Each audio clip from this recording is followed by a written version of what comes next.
முழுவதும் மணிப்பூர் பற்றி எரியும் நிலையில் மத்திய உள்துறை அமைச்சர் அமித் ஷா அவசர ஆலோசனை மேற்கொண்டார்.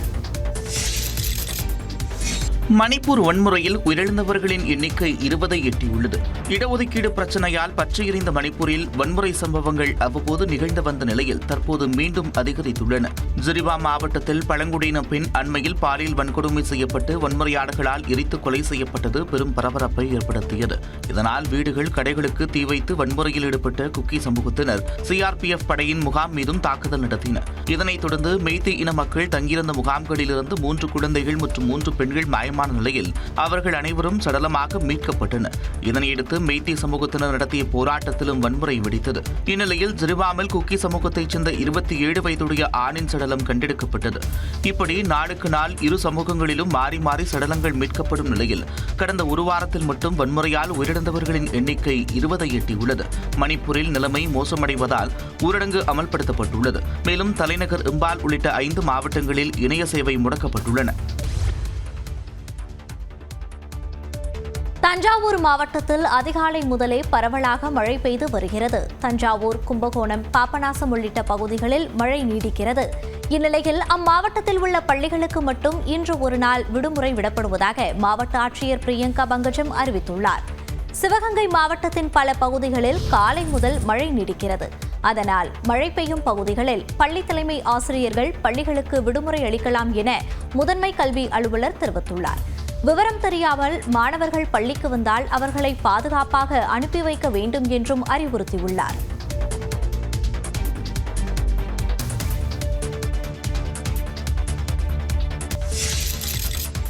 மணிப்பூர் வன்முறை தொடர்பாக மூத்த அதிகாரிகளுடன் உள்துறை அமைச்சர் அமித் ஷா அவசர ஆலோசனை நடத்தினார்.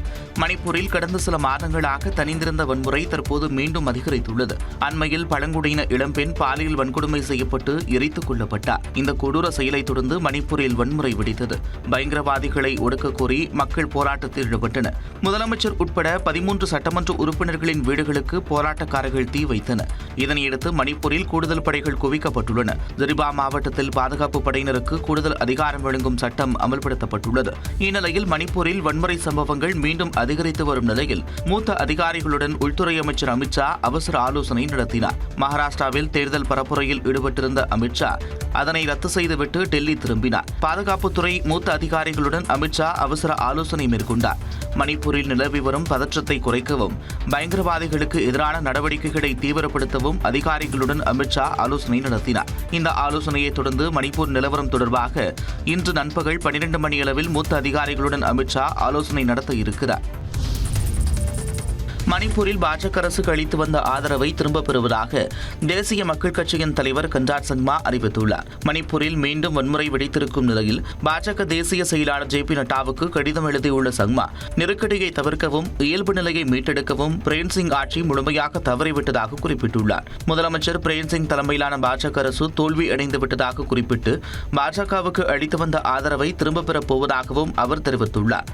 மாநிலத்தில் உள்ள மக்கள் பெரும் துன்பங்களுக்கு ஆளாகியுள்ளனர் என்றும் தற்போதைய சூழ்நிலையை மனதில் கொண்டு தேசிய மக்கள் கட்சி மணிப்பூர் மாநிலத்தில் பிரேம்சிங் அரசுக்கு அளித்து வந்த ஆதரவை உடனடியாக திரும்பப் பெற முடிவு செய்திருப்பதாகவும் அவர் குறிப்பிட்டுள்ளார். 60 உறுப்பினர்களை கொண்ட மணிப்பூர் சட்டப்பேரவையில் தேசிய மக்கள் கட்சிக்கு 7 சட்டமன்ற உறுப்பினர்கள் உள்ளனர். பாஜக மட்டும் 32 சட்டமன்ற உறுப்பினர்களை வைத்துள்ளதால் தேசிய மக்கள் கட்சி தங்களது ஆதரவை திரும்பப் பெறுவதால் ஆட்சிக்கு எந்த பாதிப்பும் இல்லை என்பது குறிப்பிடத்தக்கது. தமிழ்நாட்டில் சம்பா பயிர் சாகுபடி செய்யக்கூடிய விவசாயிகள் காப்பீடு செய்வதற்கான காலக்கெடு நீட்டிக்கப்பட்டுள்ளது. பிரதமரின் ஃபைசல் பீமா யோஜனா திட்டத்தின் கீழ் 2ஆம் போக நெல் சாகுபடிக்காக காப்பீடு செய்வதற்கான காலக்கெடு கடந்த 14ஆம் தேதியுடன் நிறைவடைந்தது. நவம்பர் 14ஆம் தேதி வரை தமிழ்நாட்டில் 6,60,000 விவசாயிகள் மட்டுமே பயிர் காப்பீடு செய்திருந்தனர். இந்நிலையில் காப்பீட்டிற்கு பதிவு செய்வதற்கான காலக்கெடுவை நீட்டிக்க கோரி தமிழ்நாடு வேளாண் துறை சார்பில் மத்திய அரசுக்கு கடிதம் எழுதப்பட்டது. அதில் தமிழ்நாட்டில் வடகிழக்கு பருவமழை தாமதமானதாலும் நீர்த்தேக்கங்களில் தண்ணீர் குறைவாக இருப்பதாலும் சம்பா சாகுபடி செய்வது தாமதமாகி இருப்பதால் பயிர் காப்பீடு செய்வதற்கான காலக்கெடுவை நீட்டிக்க வேண்டும் என்று வலியுறுத்தப்பட்டிருந்தது. இதை ஏற்றுக்கொண்ட மத்திய வேளாண் அமைச்சகம் பயிர் காப்பீடு செய்வதற்கான காலக்கெடுவை வரக்கூடிய 30ஆம் தேதி வரை நீட்டித்து உத்தரவிட்டுள்ளது. தமிழ்நாடு அரசு கூடுதல் முயற்சி எடுத்து அதிக விவசாயிகளை காப்பீடு திட்டத்தில் இணைக்க வேண்டும் என்றும் மத்திய வேளாண் அமைச்சகம் கேட்டுக் கொண்டுள்ளது. சபரிமலை ஐயப்பன் கோவிலில் சிரமமின்றி தரிசனம் செய்ய பெண்கள், சிறுவர்கள் மற்றும் முதியவர்களுக்கு வழிநடை பந்தலில் தனிவழி ஏற்பாடு செய்யப்பட்டுள்ளது. சபரிமலை ஐயப்பன் கோவிலில் மண்டல மற்றும் மகரவிளக்கு பூஜைக்காக கடந்த 15ஆம் தேதி கோவில் நடை திறக்கப்பட்டது. அதனைத் தொடர்ந்து நாள்தோறும் பல்லாயிரக்கணக்கான பக்தர்கள் இருமுடி கட்டி வந்து சுவாமி தரிசனம் செய்து வருகின்றனர். 1 மணி நேரத்திற்கு சுமார் 4800 பேர் சுவாமி தரிசனம் செய்து வருகின்றனர். 18ஆம் படியில் பாதுகாப்பு பணியில் ஈடுபட்டுள்ள காவலர்கள் 15 நிமிடங்களுக்கு ஒருமுறை மாற்றப்படுவதால் 18ஆம் படி வழியாக பக்தர்கள் அதிக அளவு ஏற்றப்படுகின்றனர். பெண்கள், சிறுவர்கள் மற்றும் முதியவர்கள் சிரமமின்றி சுவாமி தரிசனம் செய்ய ஏதுவாக வழியநடை பந்தலில் தனி வழி ஏற்பாடு செய்யப்பட்டுள்ளது. மேலும் சுவாமி தரிசனத்திற்கு வரும் பக்தர்களுக்கு வழங்குவதற்காக 40 லட்சம் டின் அரவணை இருப்பு வைக்கப்பட்டிருப்பதாகவும் நாள்தோறும் 1 லட்சம் டின் அரவணை தயாரிக்கப்பட்டு வருவதாகவும் தேவஸ்தானம் தரப்பில் தெரிவிக்கப்பட்டுள்ளது. உலகக்கோப்பை கேரம் போர்டு சாம்பியன்ஷிப் தொடரில் சாம்பியன் பட்டம் வென்ற தமிழ்நாட்டிற்கு பெருமை சேர்த்துள்ள காசிமாவுக்கு முதலமைச்சர் மு.க.ஸ்டாலின் உள்ளிட்டோர் வாழ்த்து தெரிவித்துள்ளனர். 6வது உலகக்கோப்பை கேரம் போர்டு சாம்பியன்ஷிப் தொடரில் தமிழ்நாட்டைச் சேர்ந்த காசிமா மகுடம் சூடியிருக்கிறார். 6வது உலகக்கோப்பை கேரம் சாம்பியன்ஷிப் தொடரானது அமெரிக்காவில் நடைபெற்றது. இதில் தமிழ்நாட்டிலிருந்து காசிமா, நாகஜோதி, மித்ரா, மரியா இருதயம் ஆகிய வீராங்கனைகள் பங்கேற்றனர். இதில் சென்னை புதுவண்ணாரப்பேட்டையைச் சேர்ந்த 17 வயது காசிமா மகளிர் தனிப்பிரிவு, இரட்டையர் பிரிவு, குழு போட்டி என 3 பிரிவுகளிலும் தங்கம் வென்று சாதனை புரிந்துள்ளார். வரும் 21ஆம் தேதி அமெரிக்காவிலிருந்து காசிமா பதக்கத்தோடு நாடு திரும்ப உள்ளார். காசிமாவின் தந்தை ஆட்டோ ஓட்டுநராக பணியாற்றி வருவது குறிப்பிடத்தக்கது. பெருமை கொள்கிறேன் மகளே என்று தமிழக கேரம் போர்டு வீராங்கனையை முதலமைச்சர் மு.க.ஸ்டாலின் நெகிழ்ச்சியுடன் பாராட்டியுள்ளார். அமெரிக்காவில் நடைபெற்ற 6வது உலகக்கோப்பை கேரம் சாம்பியன்ஷிப் தொடரில் சென்னை புது வண்ணாரப்பேட்டையைச் சேர்ந்த 17 வயதான காசிமா சாம்பியனாக முகடம் சூடியுள்ளார். அவருக்கு தனது எக்ஸ் பக்கத்தில் வாழ்த்து தெரிவித்துள்ள முதலமைச்சர் மு.க.ஸ்டாலின், பெருமை கொள்கிறேன் மகளே என்றும் எளியோரின் வெற்றியில்தான் திராவிட மாடல் அரசின் வெற்றி அடங்கியிருப்பதாகவும் குறிப்பிட்டுள்ளார். இதேபோன்று தனது எக்ஸ் பக்கத்தில் பாராட்டியுள்ள துணை முதலமைச்சரும் விளையாட்டுத்துறை அமைச்சருமான உதயநிதி ஸ்டாலின், கடந்த ஜூலை மாதம் தமிழ்நாடு சாம்பியன்ஸ் அறக்கட்டளை மூலம் காசிமாவின் பயணம் மற்றும் பயிற்சிக்காக 1.5 லட்சம் ரூபாயை தாம் வழங்கி வாழ்த்தியதாக நினைவு கூர்ந்துள்ளார். 3 தங்கப் பதக்கங்களை வென்று காசிமா தமிழ்நாட்டுக்கு பெருமை தேடி தந்திருப்பதாகவும் தங்கை காசிமாவின் வெற்றி பயணம் தொடரட்டும் என்றும் உதயநிதி வாழ்த்தியுள்ளார். இதேபோன்று அமமுக பொதுச் செயலாளர் டிடிவி தினகரன் உள்ளிட்டோரும் காசிமாவிற்கு வாழ்த்து தெரிவித்துள்ளனர். இந்தியாவுக்கு கோல்டு மெடல் எடுத்து கொடுத்துருக்காங்க. இந்த தருணத்தை நாங்கள் ரொம்ப ஹாப்பியாக கொண்டாடுறோம். இந்த பகுதி மக்கள் எல்லாரும் சேர்ந்து இதுக்கு என்ன சொல்றதுன்னு தெரியல. இந்த கடவுளுக்கு தான் நன்றி சொல்லணும். கேரம் போட்டியில் உலக சாம்பியன் பட்டத்தை வென்ற தனது மகளின் வெற்றியை கொண்டாட வார்த்தைகளே இல்லை என நெகிழ்ச்சியுடன் தெரிவித்துள்ளார் சாதனை வீராங்கனை காசிமாவின் தந்தை மெஹபூப் பாஷா. சென்னை புதுவண்ணாரப்பேட்டையில் எளிமையான சூழலில் வசித்து வரும் உலக சாம்பியனின் தந்தை மெஹபூப் பாஷா ஆட்டோ ஓட்டுநராக உள்ளார்.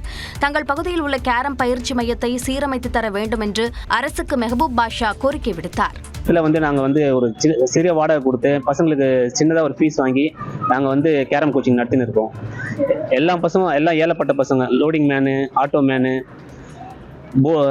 ஃபிஷர் மேனு, அது மாதிரி பசங்களே நாங்கள் பயிற்சி கொடுத்துன்னு இருக்கோம். இந்த இடத்த கொஞ்சம் எங்களுக்கு புதுப்பிச்சு கொடுத்தாங்கன்னா ரொம்ப எங்களுக்கு யூஸ்ஃபுல்லாக இருக்கும். 14 அதாவது இந்த பயிற்சி சென்டரில் 14 நேஷனல் பிளேயர் உருவாக்கிக்கிறாங்க. இப்போ ஒரு வேர்ல்டு பிளேயரும் உருவாக்கிருக்காங்க. இது ரொம்ப எங்களுக்கு ஹாப்பியாக இருக்குது. காசிமாவின் பயண செலவுக்காக 1.5 லட்சம் ரூபாய் நிதியுதவி வழங்கிய முதலமைச்சர் மற்றும் துணை முதலமைச்சருக்கு மெஹபூப் பாஷா நன்றி தெரிவித்தார். தெலுங்கர்கள் குறித்து சர்ச்சையாக பேசியதால் கைதான நடிகை கஸ்தூரி புழல் சிறையில் அடைக்கப்பட்டார். தெலுங்கர்கள் குறித்து அவதூறாக பேசிய வழக்கில் கைது செய்யப்பட்ட நடிகை கஸ்தூரிக்கு வரும் 29ஆம் தேதி வரை நீதிமன்ற காவல் விதிக்கப்பட்டுள்ளது. தெலுங்கு மக்கள் குறித்து அவதூறாக பேசிய வழக்கில் நடிகை கஸ்தூரியை தனிப்படை காவல்துறையினர் தேடி வந்த நிலையில் ஹைதராபாத்தில் பதுங்கியிருப்பதாக தனிப்படை போலீசாருக்கு தகவல் கிடைத்தது. அவருக்கு சினிமா தயாரிப்பாளர் ஹரி என்பவர் அடைக்கலம் கொடுத்ததும் தெரியவந்தது. இதையடுத்து ஹரியின் வீட்டிற்கு போலீசார் சென்றதும் உள்ளே இருந்த கஸ்தூரி நீண்ட நேரம் கதவை திறக்காமல் பதுங்கியிருந்ததாகவும் கூறப்படுகிறது. இதையடுத்து ஹைதராபாத் போலீஸ் உதவியுடன் கதவை உடைத்துக் கொண்டு உள்ளே வந்து விடுவோம் என்று போலீசார் எச்சரித்துள்ளனர். இதனால் கதவை திறந்து கஸ்தூரி வெளியே வந்ததாக கூறப்படுகிறது. இதைத் தொடர்ந்து கைது செய்யப்பட்ட கஸ்தூரியை சென்னைக்கு தனிப்படை காவலர்கள் அழைத்து வந்தனர். பிறகு எழும்பூர் நீதிமன்றத்தில் ஆஜர்படுத்தப்பட்ட கஸ்தூரிக்கு வரக்கூடிய 29ஆம் தேதி வரை நீதிமன்ற காவல் விதிக்கப்பட்டது. தொடர்ந்து புழலில் உள்ள பெண்கள் சிறையில் கஸ்தூரி அடைக்கப்பட்டார்.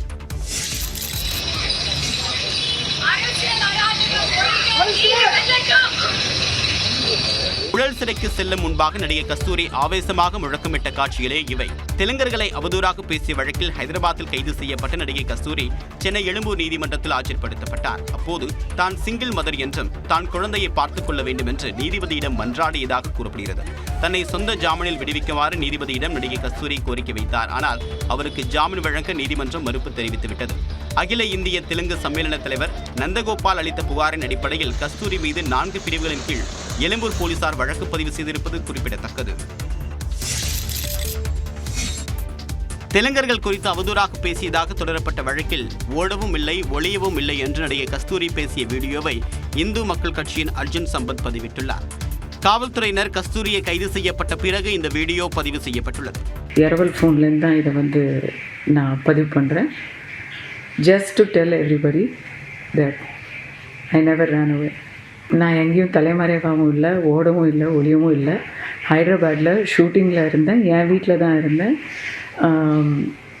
ஷூட்டிங் முடிஞ்சு வந்ததுக்கப்புறம் தான் என்னை ரொம்ப நார்மலாக தான் நானே கோஆப்ரேட் பண்ணி தான் கூட்டிகிட்டு வராங்க. தான் தலைமறைவானதாக வெளியான தகவலையும் நடிகை கஸ்தூரி மறுத்துள்ளார். இது வரைக்கும் பத்திரிக்கையில் வந்த செய்திகளை நான் பார்க்கல. Because I wanted some peace of mind. So என் ஃபோனை நான் என் லாயர்கிட்ட கொடுத்துட்டு நான் போயிட்டேன்.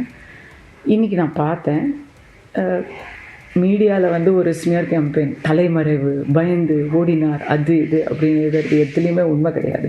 கஸ்தூரியின் பேச்சை திரித்து தெலுங்கு மக்களுக்கு எதிராக பேசியதாக பொய் பிரச்சாரம் மேற்கொள்ளப்படுவதாகவும் இந்த வழக்கை அவர் சட்டப்படி சந்திப்பார் என்றும் அர்ஜுன் சம்பத் தன்னுடைய பதிவில் குறிப்பிட்டுள்ளார். மதுரையில் விமான நிலைய விரிவாக்கத்திற்கு நிலம் கையகப்படுத்துவதற்கு எதிரான போராட்டம் 2ஆம் நாளாக நீடிக்கிறது. மதுரையில் விமான நிலைய விரிவாக்கத்திற்கு நிலம் கையகப்படுத்த எதிர்ப்பு தெரிவித்து பொதுமக்கள் இரவிலும் தொடர் போராட்டத்தில் ஈடுபட்டனர்.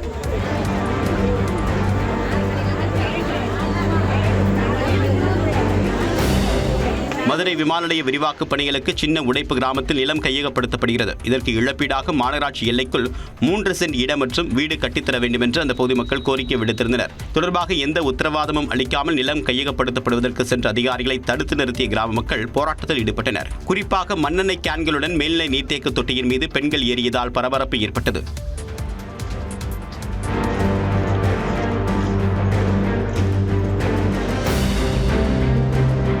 இதனைத் தொடர்ந்து போராட்டக் குழுவினரிடம் காவல்துறை மற்றும் வருவாய்த்துறையினர் பேச்சுவார்த்தை நடத்திய நிலையில் நிலம் கையகப்படுத்த சனிக்கிழமை வரை அவகாசம் வழங்கப்பட்டது. ஆனால் மாற்று இடம் வழங்குவது குறித்து எழுத்துப்பூர்வமாக உத்தரவாதம் அளிக்காததால் இரவிலும் அந்த பகுதி மக்கள் போராட்டத்தில் ஈடுபட்டனர்.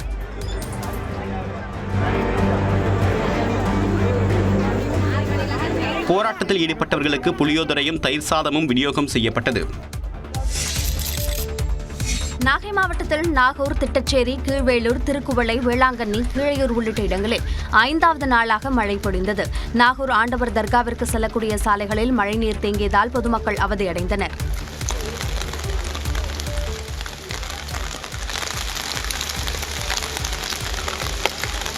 நாகை மாவட்டம் வேதாரண்யத்தில் அதிகபட்சமாக 17.5 சென்டிமீட்டரும், கோடியக்கரையில் 13.4 சென்டிமீட்டரும் மழை பதிவாகியுள்ளது.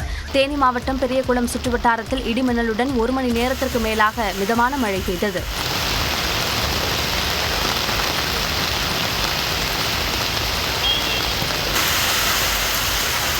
கொடைக்கானலில் 2 மணி நேரத்திற்கு மேலாக பெய்த மழையால் குளிர்ச்சியான சூழல் நிலவியது.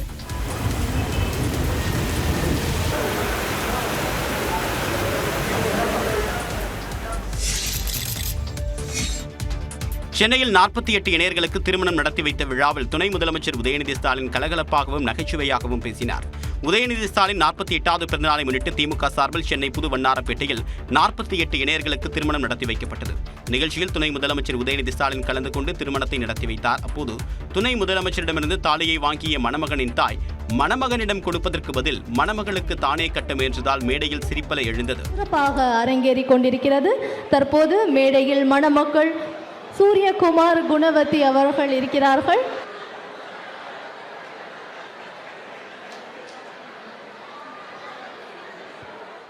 தொடர்ந்து மேடையில் பேசிய உதயநிதி மணமகன் ஒருவன் தனக்குத்தானே தாலி கட்ட முயன்றதாக நகைச்சுவையாக கூறினார்.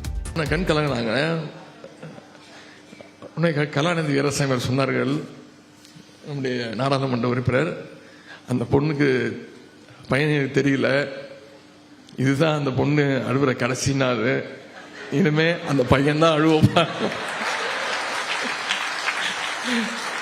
அதுல ஒரு சில பேர் வந்து அவசரத்திலையா இல்ல பதட்டத்திலையான்னு தெரியல, அவங்க மாலையை அவங்களே போட்டுக்கிட்டாங்க. உதயநிதியின் பேச்சால் அரங்கத்தில் சிரிப்பலை எழுந்தது. வருமான வரித்துறை சோதனைக்கு அன்றைய பாஜகவுடன் கூட்டணி கிடையாது என்ற நிலைப்பாட்டிலிருந்து எடப்பாடி பழனிசாமி பின்வாங்கியிருப்பதாக துணை முதலமைச்சர் உதயநிதி ஸ்டாலின் விமர்சித்திருக்கிறார். உதயநிதி ஸ்டாலினின் 48வது பிறந்தநாளை முன்னிட்டு திமுக சார்பில் சென்னை புது வண்ணாரப்பேட்டையில் 48 இணையர்களுக்கு திருமணம் நடத்தி வைக்கப்பட்டது. அப்போது பேசிய உதயநிதி ஸ்டாலின், அரசின் திட்டங்களுக்கு எம்ஜிஆர், ஜெயலலிதா பெயர் வைத்தால் கூட எடப்பாடி பழனிசாமி ஏற்றுக்கொள்ள மாட்டார் என்றும், மோடி, அமித்ஷா பெயர் வைத்தால்தான் அவர் ஏற்றுக்கொள்வார் என்றும் பேசினார். 10 நாளுக்கு முன்னாடி ஒரு ஐடி ரெய்டு நடந்துச்சு. ரெய்டு நடந்து அடுத்த நாளே சொல்லிட்டாருங்க, கூட்டணி பத்தி இப்ப பேச முடியாது, தேர்தல் நெருக்கத்தில் இதை பத்தி பேசிக்கலாம் அப்படின்னு சொல்லிட்டார். இன்னும் சொல்லப்போனா இன்னும் ஒரு ரெய்டு நடந்தா போதும், அதிமுகவை பாஜகவோட இணைச்சாலும் இணைச்சிருவார். திமுக அரசின் சாதனைகளை பார்க்க முடியாமல் எதிர்க்கட்சியினர் கலங்கி போயிருப்பதாகவும் உதயநிதி விமர்சித்திருக்கிறார். ரெய்டை பார்த்து அதிமுகவுக்கு பயமில்லை என்ற துணை முதலமைச்சர் உதயநிதிக்கு எடப்பாடி பழனிசாமி பதிலடி கொடுத்துள்ளார். சேலம் மாவட்டம் மேச்சேரியில் நடைபெற்ற நிகழ்ச்சியில் பேசியவர், அதிமுக மீதான விமர்சனம் தொடர்ந்தால் தக்க பதிலடி கொடுக்கப்படும் என்றார். காங்கிரஸ் அரசாங்கம் இருக்கும்போது மாடியில ரெய்டு நடக்குது, கீழே திமுக கூட்டணி பேச்சுவார்த்தை, காங்கிரஸ் திமுகவும் கீழே கூட்டணி பேச்சுவார்த்தை, அதே நேரத்தில் மேல மாடியில திமுகவுக்கு ரெய்டு நடக்குது. அப்ப ரெய்டு கண்டு பயந்துதான் நீங்க காங்கிரசுக்கு கூட்டணி வச்சு 63 சீட்டு கொடுத்த வரலாறு தமிழ்நாட்டு மக்களுக்கு தெரியும். திரு ஸ்டாலின் அவர்களே, பாஜகவுடன் கூட்டணி வைக்க திமுக தான் முயற்சி செய்வதாகவும் இபிஎஸ் விமர்சித்தார். இன்னொன்னையும் உதயநிதி அவர்கள் சொன்னார், எடப்பாடி பழனிசாமி பாரதிய ஜனதாவோட கூட்டணி வைக்க முயற்சிக்கிறான். நான் ஒன்னும் வைக்க முயற்சிக்கல, நீங்க முயற்சி செஞ்சுக்கிட்டு இருக்கிறீங்க. எதிர்க்கட்சியாக இருந்தபோது கோபேக் மோடி என்று சொல்லிவிட்டு ஆட்சிக்கு வந்தவுடன் வெல்கம் மோடி என்று திமுக இரட்டை வேடம் போடுவதாகவும் எடப்பாடி பழனிசாமி விமர்சித்தார். தமிழக வெற்றிக் கழக தலைவர் விஜய் தருமபுரியில் போட்டியிட இருப்பதாக அவரது கட்சி நிர்வாகி தெரிவித்துள்ளார். 2026 சட்டமன்ற தேர்தலில் தமிழக வெற்றிக் கழகத்தின் தலைவர் விஜய் தருமபுரி மாவட்டத்தில் உள்ள ஏதேனும் ஒரு சட்டமன்ற தொகுதியில் போட்டியிடுவார் என்று அந்த கட்சியின் மாவட்ட தலைவர் தாப்பா சிவா தெரிவித்திருக்கிறார். தருமபுரியில் தமிழக வெற்றிக் கழகத்தின் மாவட்ட வழக்கறிஞர் பிரிவு ஆலோசனைக் கூட்டம் அக்கட்சியின் மாவட்ட தலைவர் தாப்பா சிவா தலைமையில் நடைபெற்றது. இந்த கூட்டத்தில் பல்வேறு கட்சிகளிலிருந்து விலகியவர்கள் தமிழக வெற்றிக் கழகத்தில் இணைந்தனர். அவர்களை வரவேற்று பேசிய மாவட்ட தலைவர் தாப்பா சிவா, 2026 சட்டமன்ற தேர்தலில் தருமபுரி மாவட்டத்தில் உள்ள 5 சட்டமன்ற தொகுதிகளில் ஏதேனும் ஒரு தொகுதியில் தமிழக வெற்றிக் கழகத்தின் தலைவர் விஜய் போட்டியிடுவார் என்றார். தருமபுரி 5 சட்டமன்ற தொகுதியில் 234 தொகுதியில் நம்முடைய தலைவர் தளபதி அவர்கள் தருமபுரி சட்டமன்றத்தை சிவாவின் அறிவிப்பை கேட்டதும் தமிழக வெற்றிக் கழக தொண்டர்கள் கைதட்டி ஆரவாரம் செய்தனர்.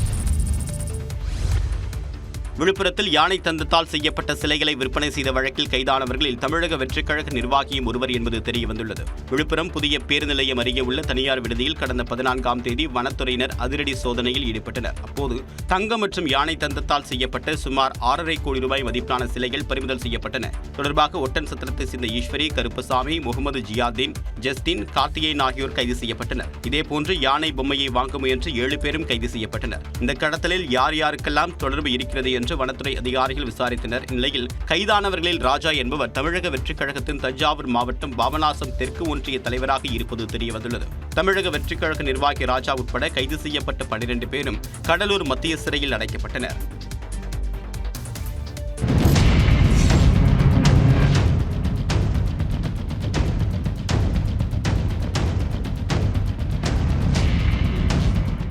சென்னை மேடவாக்கத்தில் சாலையோரம் இருந்தவரை மாடு முட்டிய கோர காட்சிகள் தான் இது. மேடவாக்கம் சௌமியா நகர் பகுதியில் சாலையோரம் சாவகாசமாக ஒருவர் அமர்ந்திருந்தார். பின்னால் இருந்து வந்த மாடு எதிர்பாராத விதமாக அவரை முட்டியது. கீழே விழுந்தவரை மாடு தொடர்ந்து முட்டியது. பின்னர் பைக் மற்றும் ஆட்டோவில் வந்த நபர்களை பார்த்து மாடு அங்கிருந்து கலைந்து ஓடியது.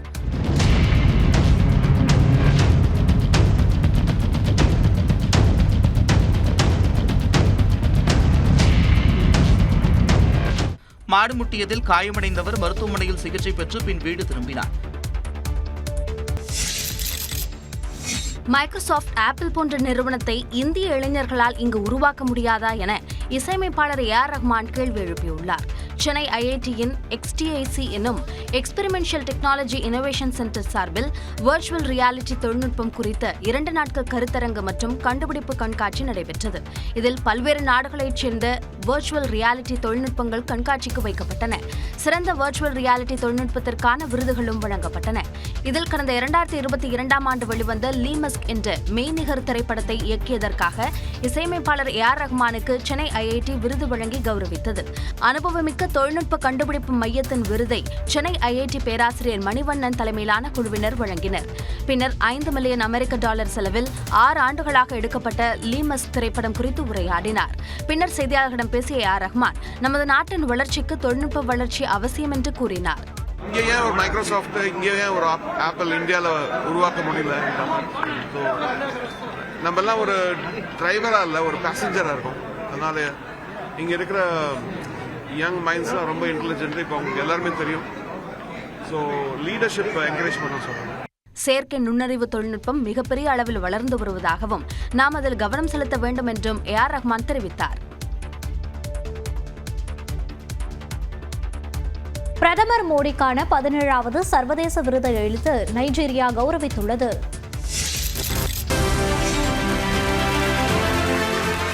मैं इस सम्मान को विनम्रता और आदर भाव से स्वीकार करता हूं और इस सम्मान को 140 करोड़ भारतवासियों और भारत नाइजीरिया की गहरी मित्रता को समर्पित करता हूं. நைஜீரியாவின் உயரிய விருதுகளில் ஒன்றான ஜிகான் விருது பிரதமர் நரேந்திர மோடிக்கு வழங்கப்பட்ட காட்சிகளே இவை. நைஜீரிய அதிபர் போலா அகமது அழைப்பின் பேரில் பிரதமர் நரேந்திர மோடி நைஜீரியா தலைநகர் அபுஜா சென்றடைந்தார். இதற்கிடையே பிரதமர் நரேந்திர மோடிக்கு நைஜீரிய நாட்டின் உயரிய விருது வழங்கப்படும் என்று அறிவிக்கப்பட்டது.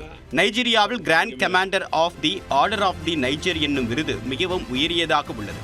இந்த விருதானது இதற்கு முன்பு மறைந்த பிரிட்டன் ராணி 2ஆம் எலிசபெத்துக்கு கடந்த 1969ஆம் ஆண்டில் வழங்கப்பட்டது. ராணி எலிசபெத்துக்கு அடுத்தபடியாக இந்த விருதை பெற்ற 2வது வெளிநாட்டு தலைவர் என்ற பெருமையை பிரதமர் நரேந்திர மோடி பெற்றுள்ளார்.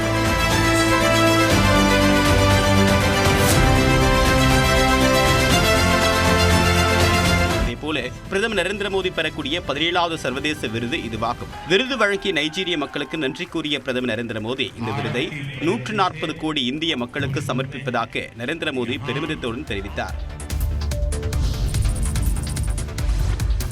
டெல்லியில் காற்று மாசு தீவிரமடைந்துள்ள நிலையில் பள்ளி மாணவர்களுக்கு இன்று முதல் ஆன்லைன் வகுப்புகள் நடத்த உத்தரவிடப்பட்டுள்ளது.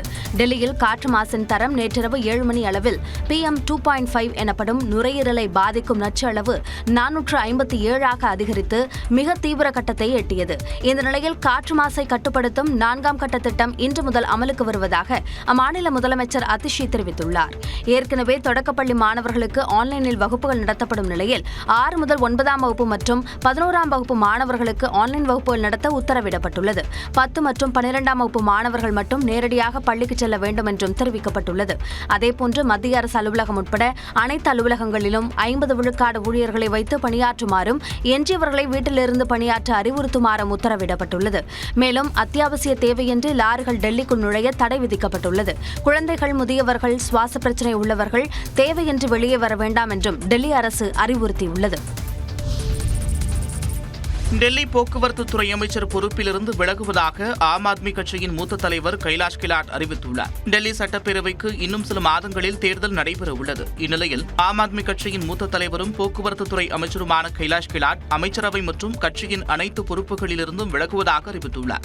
இது தொடர்பாக கட்சியின் ஒருங்கிணைப்பாளர் அரவிந்த் கெஜ்ரிவாலுக்கு அவர் எழுதிய கடிதத்தில் ஆம் ஆத்மி கட்சிக்குள் கடுமையான சிக்கல்கள் இருப்பதாகவும் மக்களுக்கு சேவை செய்ய வேண்டும் என்ற அர்ப்பணிப்பு உணர்வை அரசியல் ஆசைகள் முந்திவிட்டதாகவும் கூறியுள்ளார். மேலும் மத்திய அரசுடன் மோதல் போக்கை கொண்டிருந்தால் டெல்லி மாநிலம் வளர்ச்சியடையாது என்று தனது கடிதத்தில் கூறியுள்ள கைலாஷ் கெலாட் தனது அரசியல் பயணத்தை மக்கள் சேவை என்ற இலக்கோடு தொடங்கியிருப்பதாகவும் அதையே தற்போது தொடர விரும்புவதாகவும் தனது கடிதத்தில் குறிப்பிட்டுள்ளார். இதனிடையே கைலாஷ் கெலாட் ஆம் ஆத்மி கட்சியிலிருந்து விலகியது குறித்து கருத்து தெரிவித்துள்ள அக்கட்சியின் மூத்த தலைவர் சஞ்சய் சிங் கடந்த காலங்களில் அமலாக்கத்துறை மற்றும் வருமான வரித்துறை கைலாஷ் கெலாட் தொடர்புடைய இடங்களில் பலமுறை சோதனை நடத்தியதாகவும் அதனால் பாஜகவில் சேருவதை தவிர அவருக்கு வேறு வாய்ப்புகள் இல்லை என்றும் கூறியிருக்கிறார்.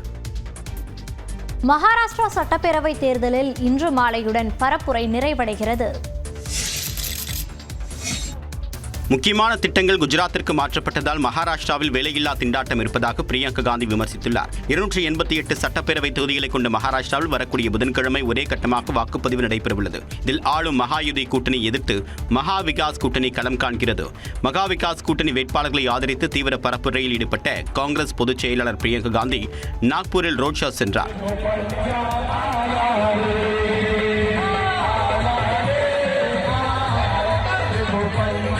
இதையடுத்து கட்சிரோலி மாவட்டத்தில் பரப்புரை மேற்கொண்டவர் இளைஞர்களின் வேலை வாய்ப்பிற்காக மகாராஷ்டிரா அரசு எதையும் செய்யவில்லை என்று குற்றம் சாட்டினார். बड़ी बड़ी कंपनियां सेमीकंडक्टर का प्रोजेक्ट महाराष्ट्र में आ रहा था, वो चले गया गुजरात.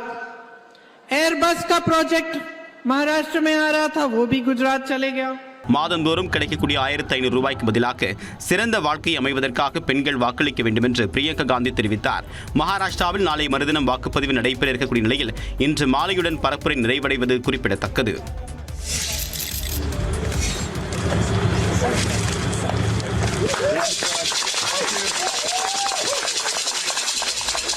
அமேசான் காடுகளுக்கு சென்ற முதல் அமெரிக்க அதிபர் என்ற பெருமையுடன் நவம்பர் 17ஆம் தேதியை சர்வதேச வன பாதுகாப்பு தினமாக அங்கீகரிக்கும் பிரகடனத்தில் அமெரிக்க அதிபர் ஜோ பைடன் கையெழுத்திட்ட காட்சிதான் இது. பிரேசிலில் நடைபெறும் G20 உச்சி மாநாட்டில் பங்கேற்க செல்லும் வழியில் அமேசான் காடுகளின் மத்தியில் உள்ள மனோஸ் நகரில் ஜோ பைடன் தரையிறங்கினார். தனது குடும்பத்துடன் அமேசான் காடுகளில் உள்ள அருங்காட்சியகத்தை பார்வையிட்ட பைடன் அங்கு வசிக்கும் மக்களுடன் கலந்துரையாடினார்.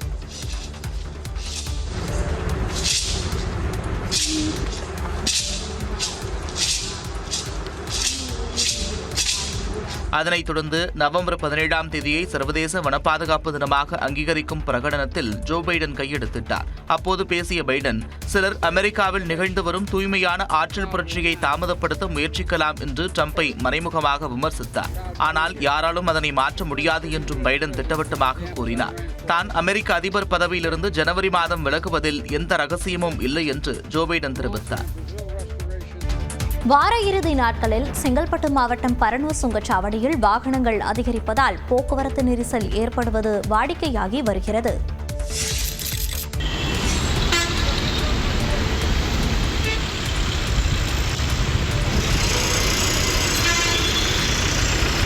தீபாவளி பொங்கல் பண்டிகை காலங்களில் நிற்பதைப் போல செங்கல்பட்டு மாவட்டம் பரனூர் சுங்கச்சாவடியில் ஆயிரக்கணக்கான வாகனங்கள் அணிவகுத்து நின்றன. விடுமுறையொட்டி வெளியூர் சென்றிருந்தவர்கள் சென்னை திரும்பியதால் திருச்சி சென்னை தேசிய நெடுஞ்சாலையில் உள்ள பரனூர் சுங்கச்சாவடியில் நேற்று கடும் போக்குவரத்து நெரிசல் ஏற்பட்டது.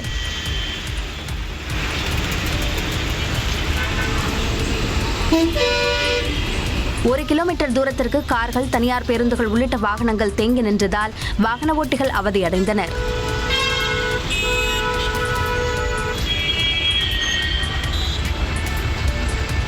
நாள்தோறும் பரனூர் சுங்கச்சாவடியை கடக்கும் வாகனங்களை விட நேற்று கூடுதலாக 65% வாகனங்கள் கடந்து சென்றதாக சுங்கச்சாவடி நிர்வாகத்தினர் தெரிவித்தனர்.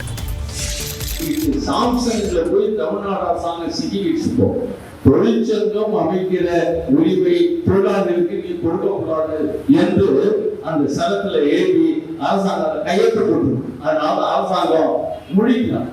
தொழில் வளர்ச்சி என்ற பெயரில் தமிழ்நாட்டில் தொழிலாளர்களின் உரிமை மறுக்கப்படுவதாக சாம்சங் பிரச்சனையை சுட்டிக்காட்டி மார்க்சிஸ்ட் கம்யூனிஸ்ட் எம்எல்ஏ நாகை மாலி குற்றம் சாட்டியுள்ளார். நாகப்பட்டினத்தில் நடந்த அரசு ஊழியர்கள் சங்க கூட்டத்தில் பேசிய அவர், தமிழ்நாடு அரசு வழக்கறிஞர்கள் சாம்சங் நிறுவனத்திற்கு ஆதரவாக நீதிமன்றத்தில் வாதாடுவதாக சாடினார். அரசு ஊழியர்களுக்கு அளித்த வாக்குறுதிகளை திமுக அரசு நிறைவேற்றவில்லை என்றும் நாகை மாலி குற்றம் சாட்டினார். இலங்கையில் முன்பு 3% மட்டுமே பெற்றிருந்த கட்சி தற்போது ஆட்சியை பிடித்திருப்பதன் அடிப்படையை தமிழ்நாடு அரசு உணர வேண்டும் என்றும் நாகிமாலை குறிப்பிட்டார். சமூக புரட்சி இலங்கையில் ஏற்பட்டிருக்கிறது. இந்த புரட்சியினுடைய அடித்தளத்தை, இந்த புரட்சியினுடைய கருத்தோட்டத்தை தமிழ்நாட்டில் இருக்கிற ஆட்சியாளர்கள் புரிந்து கொள்ள வேண்டும் என்று அவர்களுக்கு நான் எச்சரிக்கை விடுக்கிறேன். மேலும் மாற்றத்தை ஏற்படுத்தும் கொதிநிலையை உருவாக்கக்கூடிய பணியை தான் தமிழ்நாட்டில் தங்களை போன்றவர்கள் செய்து கொண்டிருப்பதாகவும் நாகிமாலி கூறினார். தூத்துக்குடி அருகே நிபந்தனை பிணையில் வந்தவர் கையெழுத்திடாமல் இருந்ததால் அவரை கைது செய்ய காவலர்கள் வந்தபோது உறவினர்கள் சாலை மறியலில் ஈடுபட்டனர். வல்லநாடு அருகே உள்ள மணக்கரை கிராமத்தைச் சேர்ந்த பேச்சிமுத்து என்ற பாயசம் என்பவர் மீது கொலை உள்ளிட்ட பல்வேறு வழக்குகள் நிலுவையில் உள்ளன. முரப்பநாடு அருகே நிகழ்ந்த கொலை வழக்கில் கைதான பேச்சிமுத்துவுக்கு பிணை வழங்கிய நீதிமன்றம் நாள்தோறும் காவல் நிலையத்திற்கு சென்று கையெழுத்திட வேண்டும் என்ற நிபந்தனை விதிக்கப்பட்டிருந்தது. ஆனால் பேச்சிமுத்து கையெழுத்திடாமல் இருந்த நிலையில் கருங்குளத்தில் இருந்த அவரை கைது செய்ய டிஎஸ்பி ராமகிருஷ்ணன் தலைமையிலான காவலர்கள் சென்றனர். நடத்தினர். அப்போது சாதி ரீதியான அமைப்பு நடத்தி வரும் பேச்சிமுத்துவின் ஆதரவாளர்களும் உறவினர்களும் கைது செய்ய விடாமல் காவல்துறையினருடன் வாக்குவாதத்தில் ஈடுபட்டதுடன் சாலை மறியல் போராட்டத்தையும் நடத்தினர்.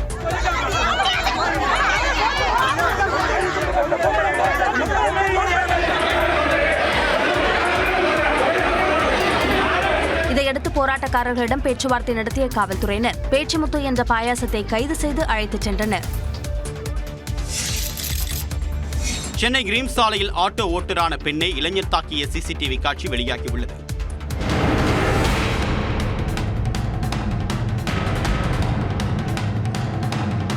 வெளியூரிலிருந்து வந்த 2 பயணிகளை தன்னுடைய ஆட்டோவில் ஏற்றி வந்த ஓட்டுநர் மூக்காயி கிரீம் சாலையில் உள்ள ஒரு உணவகத்திற்கு அழைத்து சென்றார். அங்கு அவர்கள் உணவு அருந்திக் கொண்டிருந்த போது அறை எடுத்து கொடுப்பது தொடர்பாக கண்ணன் என்பவர் அவர்களிடம் பேசி சம்மதம் பெற்றுள்ளார். இந்நிலையில் சிறிது நேரம் கழித்து அங்கு வந்த ஆட்டோ ஓட்டுநர் மூக்காயை தான் விடுதிக்கு அழைத்து செல்வதாக கூறி தன்னுடன் வருமாறு அழைத்துள்ளார். இதனால் கண்ணனுக்கும் மூக்காய்க்கும் வாக்குவாதம் ஏற்பட்டது. வார்த்தைகள் எல்லை மீறியதால் கோபமடைந்த கண்ணன் அந்த பெண்ணை அறைந்தார். பதிலுக்கு அந்த பெண்ணும் அவரை தாக்கியது சிசிடிவியில் பதிவாகியுள்ளது.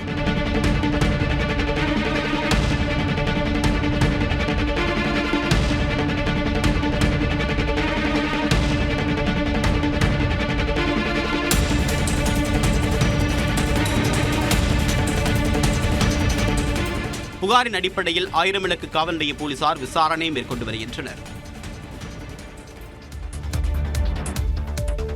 சென்னையில் பிறந்த 43 நாட்களே ஆன குழந்தையை திருடியது ஏன் என கைதான பெண் வாக்குமூலம் அளித்துள்ளார். தனக்கு குழந்தை இல்லாததால் கோவிலில் சந்தித்த பெண் அறிவுறுத்தலின் பேரில் சென்னை கண்ணகி நகரில் குழந்தையை கடத்தியதாக கைதான தீபா வாக்குமூலம் அளித்துள்ளார். சென்னை கண்ணகி நகரில் பிறந்த 45 நாட்களே ஆன குழந்தையை கடத்திய வழக்கில் தீபா என்பவர் கைது செய்யப்பட்டார். அவரிடம் நடத்தப்பட்ட விசாரணையில் திருவேற்காட்டில் உள்ள கோவிலுக்கு சென்றபோது கண்ணகி நகரை சேர்ந்த பெண் ஒருவர் மயங்கி விழுந்ததாக கூறினார். அவரை காப்பாற்றியதால் இருவருக்கும் நட்பு ஏற்பட்ட நிலையில் தனக்கு குழந்தை இல்லாத குறையை அந்த பெண்ணிடம் தீபா பகிர்ந்திருக்கிறார். கண்ணகி நகரை சேர்ந்த பெண் தங்கள் பொதியில் ஏழைகள் அதிகம் இருப்பதால் அவர்களிடமிருந்து குழந்தையை வாங்கித் தருவதாக கூறியுள்ளார். அதன் பேரில் நிஷாந்தி என்பவரை அணுகிய நிலையில் 13 ஆண்டுகளுக்கு பிறகு அவருக்கு குழந்தை பிறந்திருப்பது தெரியவந்தது. இதனால் அவர் குழந்தையை தர மாட்டார் என்பதை உணர்ந்து அரசு நிதி உதவி வாங்கித் தருவதாக கூறி தியாகராய நகருக்கு அழைத்து சென்று குழந்தையை கடத்தியதாக ஒப்புக்கொண்டார். தீபா மீது 2 பிரிவுகளின் கீழ் வழக்கு பதிவு செய்யப்பட்ட நிலையில் குழந்தை கடத்தலுக்கு தூண்டுதலாக இருந்த பெண்ணையும் காவல்துறையினர் தேடி வருகின்றனர். கொடைக்கானலில் ஞாயிறு விடுமுறையொட்டி சுற்றுலா பயணிகளின் வருகை அதிகரித்தது. மலைப்பகுதிகளில் பனிமூட்டம் கொடுத்த இதமான காலநிலையை அனுபவித்து மகிழ்ந்த சுற்றுலா பயணிகள் ரம்மியமான இடங்களை புகைப்படங்களாக பதிவு செய்து கொண்டனர்.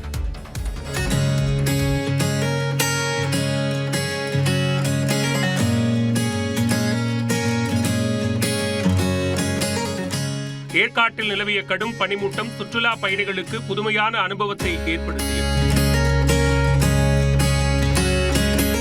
5 அடி தூரத்தில் இருக்கும் பொருட்கள் வாகனங்கள் கூட தெரியாத அளவுக்கு பனிமூட்டம் நிலவியதால் வாகனங்கள் ஊர்ந்து சென்றன.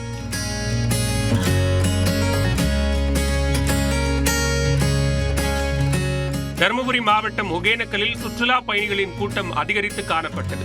அருவிகளில் ஆர்ப்பரித்து கொட்டிய தண்ணீரில் ஆனந்த குளியலிட்ட சுற்றுலா பயணிகள் குடும்பத்தோடு பரிசல் சவாரி செய்து மகிழ்ந்தனர்.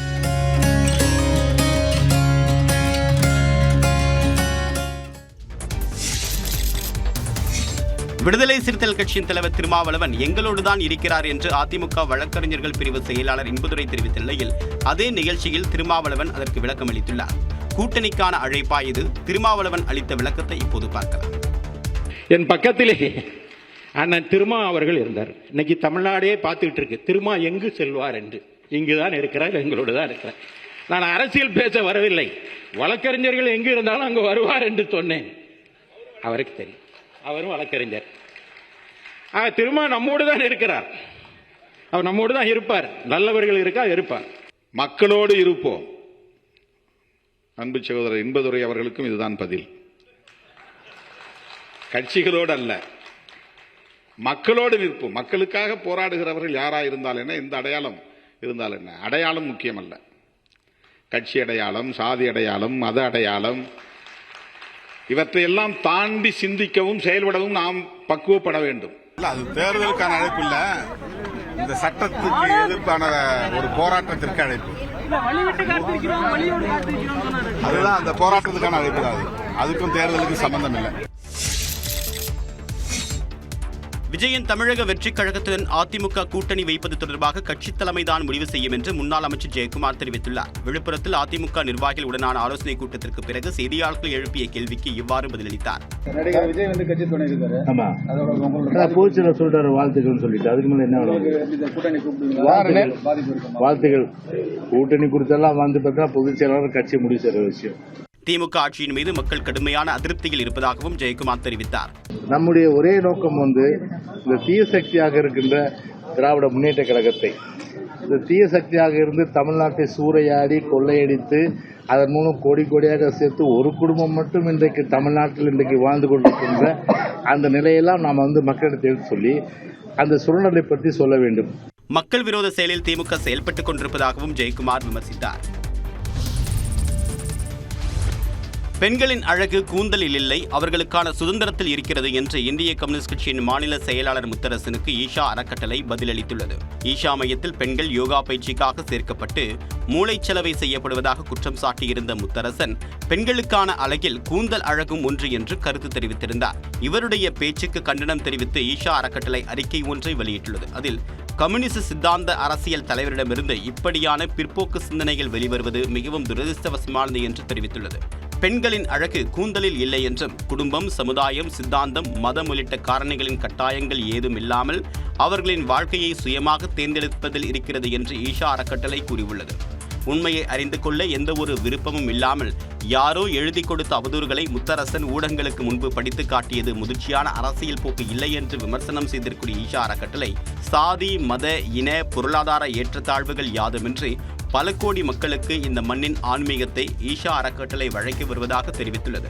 ஆகவே உண்மைக்கு புறம்பான பொய்யான அவதூறு கருத்துக்களை முத்தரசன் பரப்ப வேண்டாம் என்றும் ஈஷா அறக்கட்டளை கேட்டுக் கொண்டுள்ளது. மங்களூருவில் நீச்சல் குளத்தில் 3 இளம்பெண்கள் சடலமாக கிடந்தது அதிர்ச்சியை ஏற்படுத்தியுள்ளது. கர்நாடக மாநிலம் மங்களூருவில் தனியார் தங்கும் விடுதியின் நீச்சல் குளத்தில் 3 இளம்பெண்கள் சடலமாக கிடந்தது பரபரப்பை ஏற்படுத்தியுள்ளது.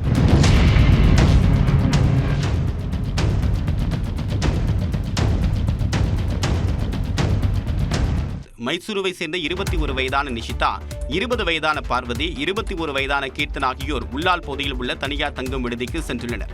இந்நிலையில் அங்குள்ள நீச்சல் குளத்தில் 3 சடலமாக மிதந்தனர்.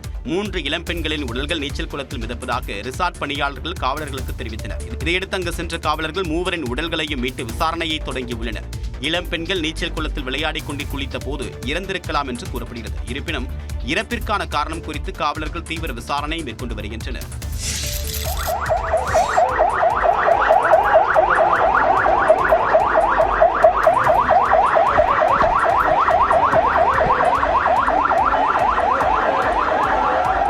அடிதடி சண்டையில் ஈடுபடுபவர்கள் ஆம்புலன்ஸ் வந்ததும் வெளிவிட்ட காட்சிகள்தான் இது. கேரளாவின் கோழிக்கோடு மாவட்டத்தில் கூட்டுறவு சங்க தேர்தல் தொடர்பாக காங்கிரஸ் மற்றும் மார்க்சிஸ்ட் கம்யூனிஸ்ட் கட்சி தொண்டர்களுக்கிடையே கைகலப்பு ஏற்பட்டது. அந்த நேரத்தில் ஆம்புலன்ஸ் ஒன்று அவ்வழியே வந்தது. உடனே சண்டையை நிறுத்திய இரு தரப்பினரும் ஆம்புலன்ஸ் செல்ல வழிவிட்டு மீண்டும் சண்டையை தொடர்ந்தனர்.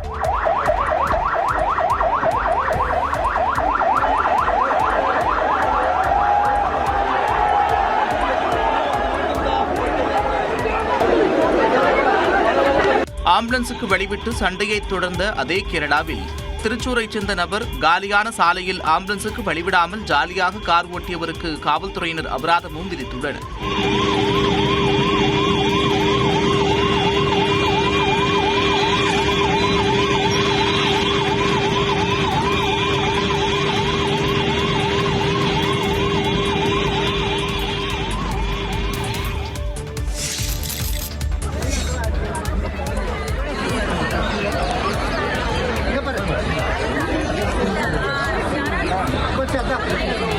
டெல்லியில் உள்ள குதுப் மினாரில் நடிகை நயன்தாராவை கண்ட சுற்றுலா பயணிகள் உற்சாகமாக செல்ஃபி எடுத்து மகிழ்ந்தனர். டெல்லியில் புகழ்பெற்ற சுற்றுலா தலங்களில் ஒன்றான குதுப் மினாருக்கு நடிகை நயன்தாரா தனது கணவர் விக்னேஷ் சிவன் மற்றும் குழந்தைகளுடன் சென்றிருந்தார். அங்கு மக்களுடன் மக்களாக நயன்தாரா குடும்பத்துடன் சுற்றி பார்ப்பதைக் கண்ட மற்ற சுற்றுலா பயணிகள் அவரை சூழ்ந்து கொண்டு படம் எடுத்தனர்.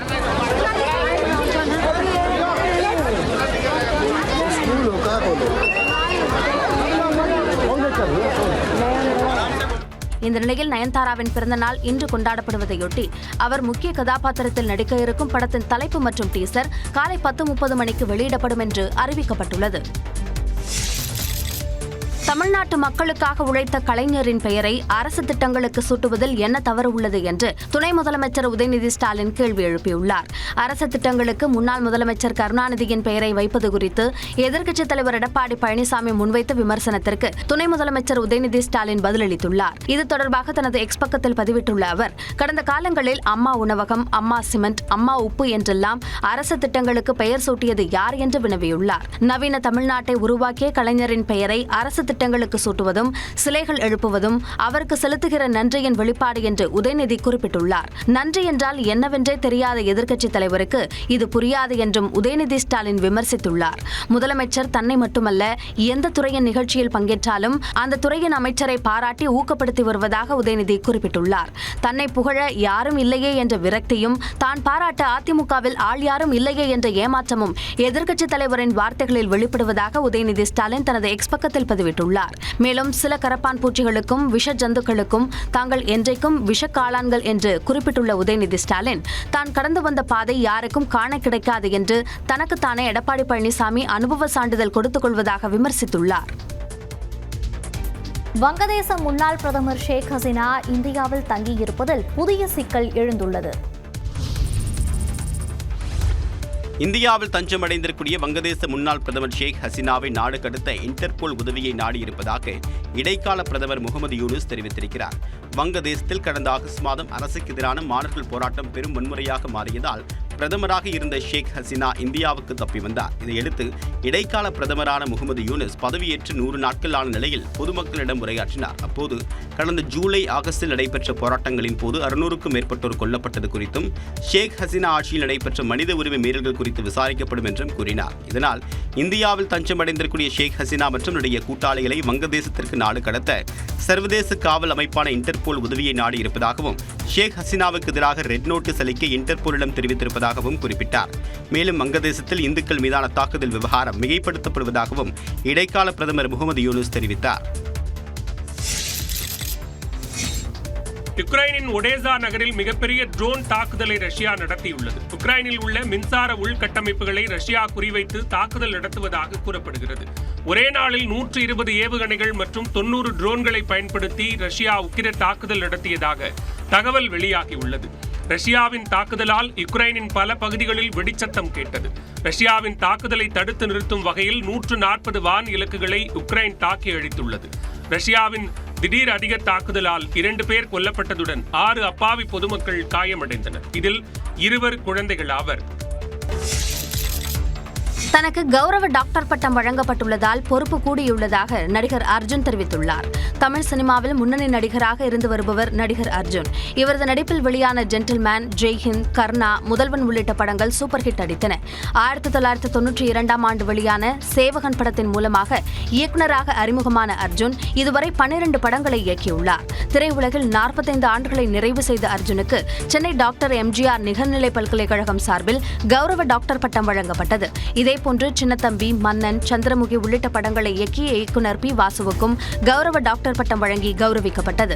இதுக்கு நாங்கள் வந்து எந்த அளவுக்கு டிசர்வ் பண்ணுறோம் தெரியாது, பட் பொறுப்பு மட்டும் இன்னும் கொஞ்சம் ஜாஸ்தி ஆகிட்டு இருக்கு லைஃப்பில். அதான் மேடையில் கூட நான் சொல்லிட்டு வந்தேன். I will try to be a better human being to justify this honor. சிறப்பு விருந்தினராக மத்திய இணையமைச்சர் எல். முருகன் கலந்து கொண்டு கௌரவ டாக்டர் பட்டத்தை வழங்கினார். ஜப்பானில் உடல்நலம் பாதிக்கப்பட்ட குழந்தைகளுக்கு நிதி திரட்டும் நிகழ்ச்சியில் ஆயிரக்கணக்கானோர் சாண்டா கிளாஸ் வேடமணிந்து ஓடினர்.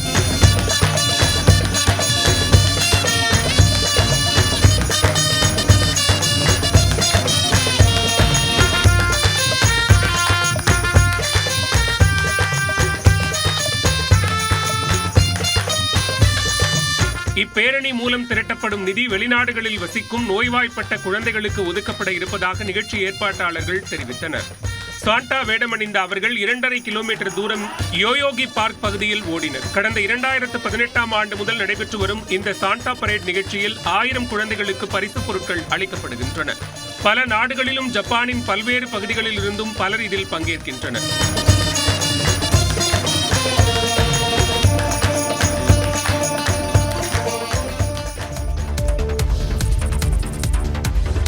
சிவசேனா சட்டமன்ற உறுப்பினர்கள் தகுதி நீக்க வழக்கில் தீர்ப்பு வழங்காமல் உச்சநீதிமன்ற முன்னாள் தலைமை நீதிபதி சந்திரசூட் ஓய்வு பெற்றதால் ஏமாற்றம் அடைந்ததாக சிவசேனா தலைவர் உத்தவ் தாக்கரே தெரிவித்துள்ளார். மகாராஷ்டிரா தேர்தலை முன்னிட்டு தனியார் பத்திரிகைக்கு அவர் அளித்த பேட்டியில் இந்த வழக்கில் சந்திரசூட் நீதி வழங்குவதற்கு பதிலாக ஒரு வர்ணனையாளராக இருந்துவிட்டதாக கூறியுள்ளார். சந்திரசூட் ஒரு நீதிபதிக்கு பதிலாக சட்டத்தில் விரைவுரையாளராக இருந்திருந்தால் அவர் இன்னும் பரவலான புகழை பெற்றிருப்பார் என்றும் சாடியிருக்கிறார். மேலும் தற்போதைய பாஜக தலைமையை தந்திரமானவர்கள் என்று குறிப்பிட்ட உத்தவ் தாக்கரே சோனியா, ராகுல், பிரியங்கா, கார்கே ஆகியோர் மிகவும் மரியாதை கொடுப்பவர்கள் என்றும் கூறினார். தாங்கள் ஆட்சியில் இல்லாவிட்டாலும் இன்றைய பாஜகவுடன் ஒப்பிடும்போது காங்கிரஸ் தலைமையிடம் மனிதாபிமானம் அதிகமாக இருப்பதாகவும் தெரிவித்தார். யூஸ் அண்ட் த்ரோ என்ற மனநிலையில்தான் இன்றைய பாஜக தலைமை இருப்பதாகவும் ஒருவேளை பாஜக ஆட்சி அமைத்தாலும் ஏக்நாத் ஷிண்டே துணை முதலமைச்சராக கூட ஆக முடியாது என்றார்.